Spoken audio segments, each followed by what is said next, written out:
Hey, what's up, everyone? It's been a while.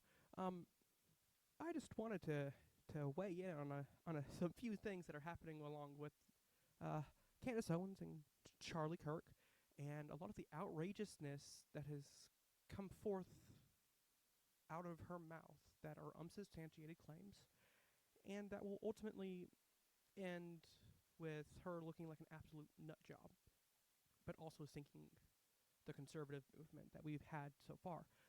Um, I just went to Google AI, and I can already hear people saying right now, well, that's his AI. Well, it's the best I got right now. I don't want to go through the thousands of hours of absolute garbage that she has put out to try and figure out everything that she has said for word. Just a generalized summary, and so if there's anything I got wrong about what she said, go ahead and leave a comments on it. But I think that there are some considerable things to take into account here, and some of the absolute just strangeness and absurdity that she has said. So going into this, so if you don't know who Candace Owens is, she is a prominent voice. I don't want to say right wing movement anymore because I just don't think that she's really honestly right wing. Um, but she is someone that is prominent, that gets millions of views per her podcast, and has been garnering steam and a little bit of pushback as of late because of some of the comment that she has made. Now, why does this matter? Well, this matters because the claims that she is making require an extraordinary amount of proof to back them up. And as of right now, they're really they're they're really nothing more than hearsay. Now, some of them are convenient that they do somewhat line up. I mean, that they do happen at the same time. However, it's more coincidental that they're happening at the same time, and that's about it. So, just going through some of the just going through some of the things that she has said concerning this. So, we're going to go through this and just how the AI did it. So, here's the official narrative that has been set forth by the government that Charlie Kirk was killed on September 10th, 2025, and then that 22-year-old Tyler Robinson, who had a trans lover, was the suspect of this, and then that's what that is. Now, there have been some conspiracies around that, and some of the conspiracies are like, oh, the person that was trans actually did it, and that Tyler Robinson is taking a fall, or that he's actually conservative when he's really not. So, but those are kind of self-contained. Now, here's what she has said in regards to this: that this was an inside job, and so I think this is the one that kind of, like, if they were going to make sense, this would be the one that would require the least amount of evidence in reality, because when we get later on, when we get down to the alleged involvement of foreign entities, those require a ridiculous amount of evidence, and she has said nothing that provides evidence other than unverified sources. So, she basically went on to claim after the event had occurred, after the shooting, that TPUSA actually did it, that they did it because they lost a lot of money from a deal that would have garnered them support from Israel, and that basically because they were turning against Israel, TPUSA wanted him gone. Now, on the surface level, what she is saying could be correct, that they would have lost a possibly multi-million-dollar contract with with potential potential advertisers or sponsors, and because of this, the leadership, besides Charlie Kirk, lost money, and that caused them to kill him. Now, the problem with this lies with the fact that once Charlie Kirk is dead, they lose a lot of sponsors regardless. So they're losing money regardless. And also, all of the money that they had made thus far was really dependent upon Charlie Kirk. So it doesn't make sense that they would kill the person who was making them money, right? So it would be like me saying, oh, well, I'm not getting paid enough in my job, so let me just go and kill my employer. That's what she has said. And that sounds insane. Instead of going up to him and being like, hey, can I get a raise? I'm just going to kill him. That's stupid. The next one, TPUSA finances were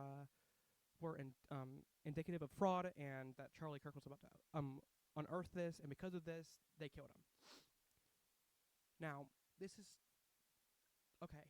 So that type of claim requires evidence, and the best that she can do was saying that because the filings weren't available in October, which also happened to coincide with the government being shut down, it was late, and thus they were finicky with finances. Again, surface level, sure, they didn't have it posted in October, but when you dig a little bit deeper into it and realize, oh, the government was shut down and really nothing was posted, then I mean, that is a explanation for that. The only one that I really agree with her on is this one, the security failures. She has questioned about how this assassination could have occurred despite having existing security. And I agree with that. You know, if there had been literally anyone on that roof, Charlie Kirk would be alive right now. But is that just a security failure and blunder that occurred, and it was an oopsie daisy, or was that purposeful? And that because it was an oopsie daisy, does that equate purposefulness, and does that equate to that it was done to maliciously kill them? Again, that's the one that has the most credence, because I mean, it was a security blunder, it was a security failure, in the same way that, you know, there are other questions that have been made about, like, Trump's would-be assassin, and there hasn't really been good answers about it. However, does most of the time Occam's razor, suggest that whatever requires the least amount of assumptions happens. So, does it make more sense that it was an oopsie daisy, or does it make more sense that it was actually an evil cabal of everything that was going on? I think it would lean more towards it was a mistake that occurred that ended the life of Charlie Kirk. Unfortunate, and it was avoidable, but it happened. So, these are the things that require the least amount of evidence, and just to remind y'all, there has been no evidence that's been put forth. None, other than a few texts. And the texts don't really prove anything. So, here are the things that actually require a whole lot of evidence, that she has just basically said, oh, well, I 100% believe in my heart that this occurred, and because of that, that means it happened. When in reality, no, these things, if she is alleging, if anything that she is alleging right here with foreign entities was true, they would be acts of war. And so I lean towards requiring extreme amounts of evidence for acts of war. I don't know. I just lean toward it. I could be wrong, but I think that if you're going to be making declarative statements like Israel did it, or Egypt was involved, or France did it, that you're going to require immense amounts of evidence for that. Also, if there was a foreign involvement with an external entity, such as Israel, France, Egypt, you better have receipts for that. And right now, the best you have is that there was planes that were nearby, and I'm using heavy quotations there because they really weren't nearby, and that because of that, they were involved, which, again, you'd have to prove that they were not already supposed to be there in the first place for that. And also, just because a plane was nearby doesn't mean there was an involvement. That's like saying, oh, well, my grandfather died, and there was a flight from, like, the UK flying overhead, and they did it. That was the reason why he died. Do you know how much of a schizo I would sound? But because it's Candace Owens, she doesn't apparently she doesn't. So, anyways, the claims that Israel did it, again, that's an act of war. If Israel takes out a very prominent activist, that requires an immense amount of evidence. And she hasn't. She just hasn't produced anything that would support that, other than the fact that Charlie Kirk supposedly was starting to shift a little bit away from Israel. But you know what? I feel like someone who would have been much more anti-Israel would have been the target if they were actually just going out and killing opposition, such as, I don't know, Candace Owens, Nick Fuentes, any of the leftists, really. They would be bigger targets than someone who has been one of the most vocal supporters of Israel. I don't know. But the best that she has is that because Charlie Kirk was getting frustrated by Jewish donors, Israel killed him. Which, again, he didn't make any public claims of this. As far as the public was aware, he was still agreeing on Israel. He was still green light on Israel. So it doesn't make sense if this was a public outcry and a public statement that he had made saying Israel has gone off the deep end and I cannot support them anymore, and then he took a bullet to the neck, then that would make a little bit more sense that Israel's like, hey, no, we're taking care of our opposition. But again, they haven't been. Now the next one here for Bill Ackman. So I don't get why Candace Owens is just so often wanting to get sued into oblivion. Because first off, you're going against a billionaire. And you're claiming that this billionaire made threats, which are unsubstantiated during a meeting in the Hamptons. And do you know how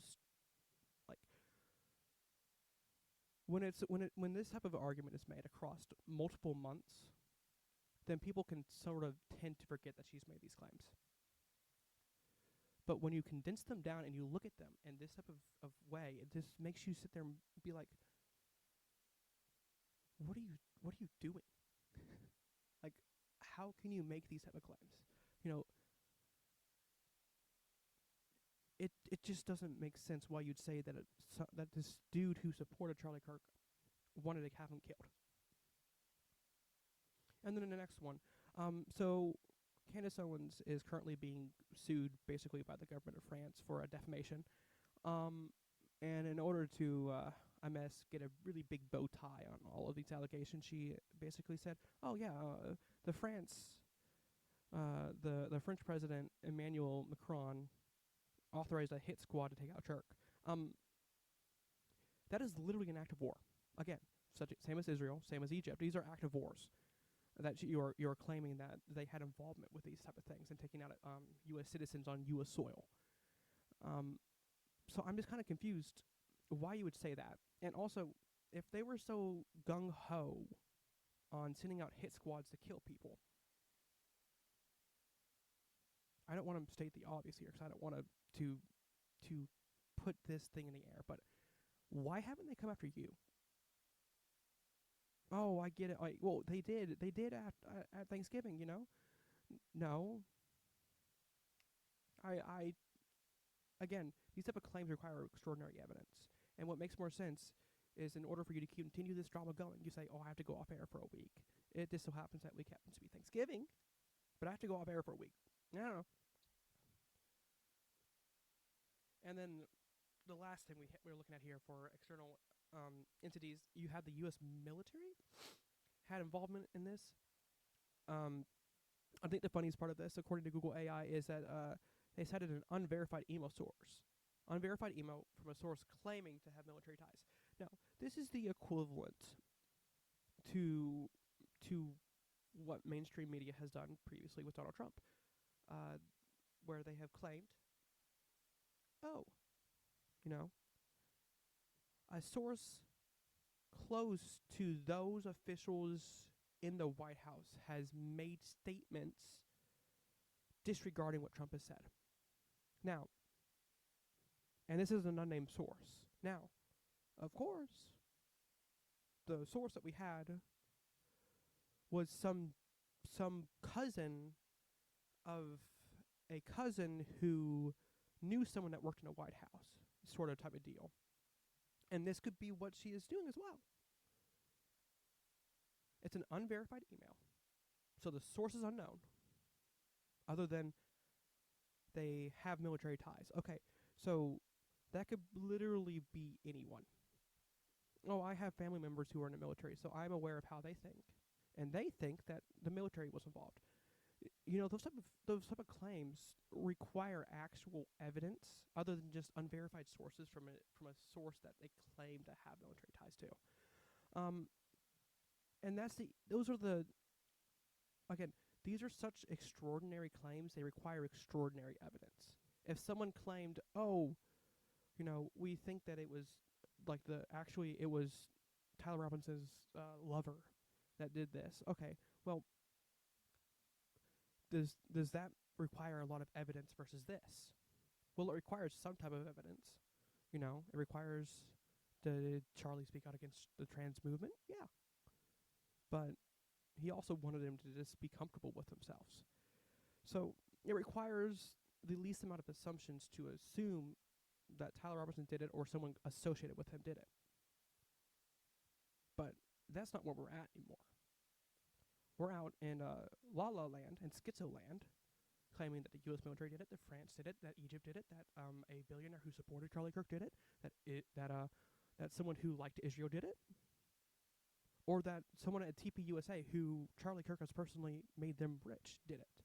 That's where we've gotten to. It's this giant web of just absolute craziness. Now, these things, final communication and personal life, some of the claims here require evidence. Like the final text messages. Okay, where do you get your source from? Who's your source? Show us proof. Again, all of these things could be true if you would show us the source. If you would prove it, other than just saying, "Oh, I believe it in my heart to be 100% true."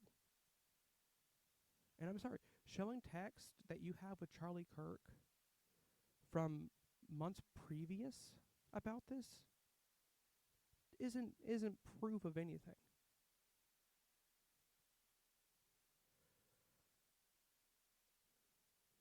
This one, Turning Point came out and said, "Yeah, those are real texts."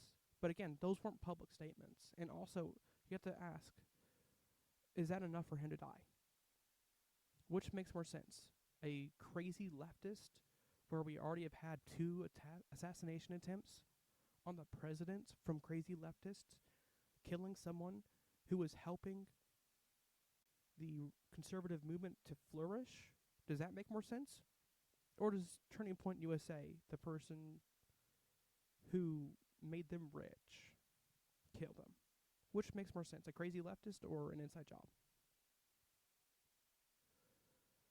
Now, this one, again, it's just, what does this have to do with it?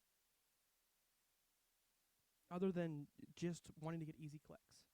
And this is ultimately what this boils down to. Are you doing this because you are actually wanting to get to the bottom of the truth? Or are you doing this because you look at your analytics